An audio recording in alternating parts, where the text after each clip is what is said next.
എങ്ങോട്ടേക്കാ പോകുന്നത്? നമ്മള് നമ്മുടെ നാട്ടിലേക്ക് പോവാ മോനെ.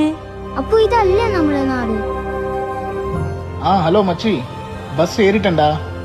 ஒன்றும் இல்லை, 13 வருஷம் கழிச்சு ஊர் மாற போகிறேன், அதுவும் வேலைக்காக.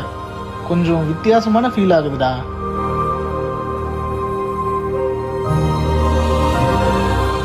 கண்டக்டர் அண்ணா, நான் போகிற ஊர் புதுசு.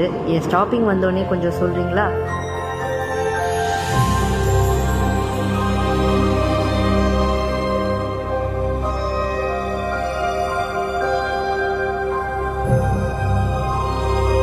ഇതാണോ നമ്മുടെ പുതിയ നാട്? ഇനി മുതൽ ഇതും നമ്മുടെ നാടാ മോനെ.